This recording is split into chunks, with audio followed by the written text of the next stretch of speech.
Let's talk to Mike Neville, former Metropolitan Police Detective Chief Inspector, because a couple of stories about the police. A very good morning to you, Mike. The first one, good morning, Mike, about this autistic teenager who has been the subject of a massive kind of social media campaign, if you like. West Yorkshire Police have had to issue a statement about it. The bare bones of it appear to be that this particular situation has been exacerbated by a video which has gone out of what looks like very heavy-handed policing of a young woman who clearly is autistic and who clearly has a few problems communicating. She may or may not have been in a situation earlier in the evening before this happened. We'll have a look at the video in a little while. But West Yorkshire Police are saying we are aware of a video circulating on social media which, as is often the case, only provides a very limited snapshot of the circumstances of the incident. I mean, it's unfortunate for them, but it doesn't make them look very good, does it? Well, two things on this, Mike. Firstly, my youngest daughter's autistic, and she says what she sees. So if somebody looks like their lesbian grandmother, they will simply say, "You look like my lesbian grandmother." Right. They don't think of the social context. Right. The second thing I wasn't aware that saying something like that was illegal, by the way. Absolutely. And the second thing is that the statement says that she's been arrested for a homophobic public order offence. Yeah. Now, as I understand it, this conversation took place in the house, the dwelling. And the Public Order Act makes clear that the offences don't apply in a dwelling. Right. Because it's the Public Order Act, it's about being in public. And so this seems to me, if that is the case, if the conversation took place in the house, this was an unlawful arrest, if they're the facts, because the power of arrest simply didn't exist. But I just think, away from the legal stuff, when the officer says, when the mother says, look, she's autistic, and she says, I don't care, that is completely unacceptable. Yeah. You know, you're supposed, as a police officer, I could be the tough guy, but you've also got to be compassionate. And I think what's happened here, there's been a bit of anger going on here, and something's been said previously, possibly, or whatever else, and it's all come to a head, and this girl's been grabbed and arrested.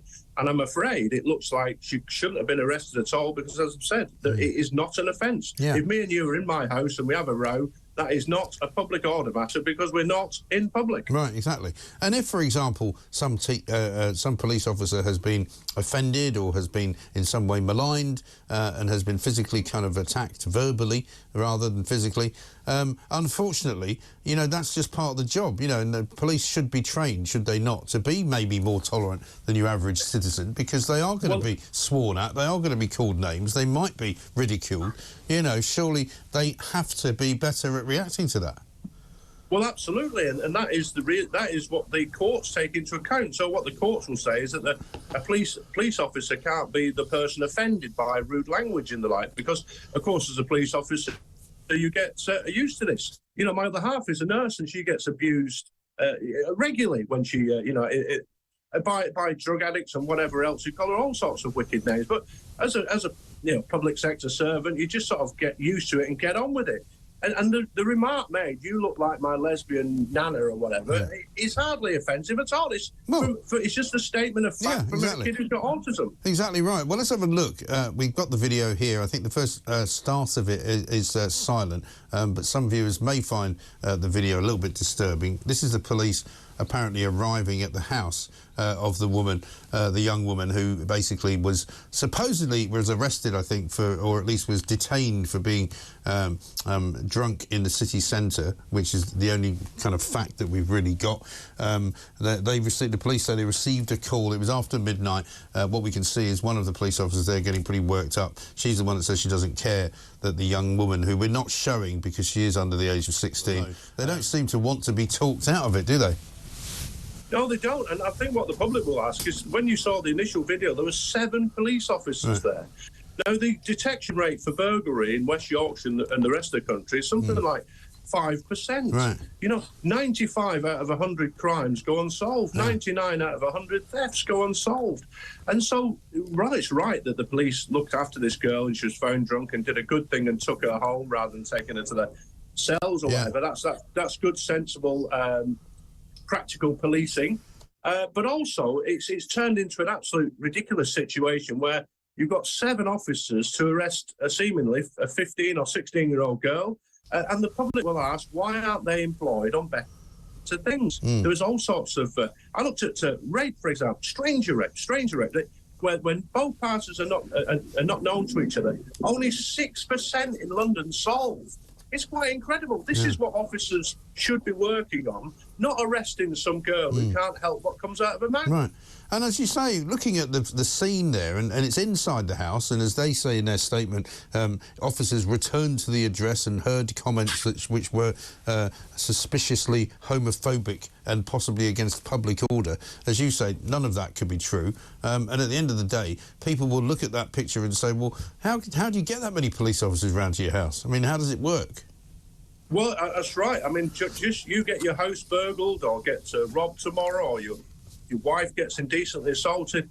Would 7 officers turn up to help you? Unless you rung up and said, like, oh, I've got a gun and I'm going to start shooting everybody, then they possibly would turn up. But it just seems an extreme response. And I really just think sometimes you just need to say sorry and say, look, we made a big mistake here. Yeah. And most people accept back that off. And say, we're back, and we need to sort this out right now. But any police officer worth his salt would know instantly that is not a crime.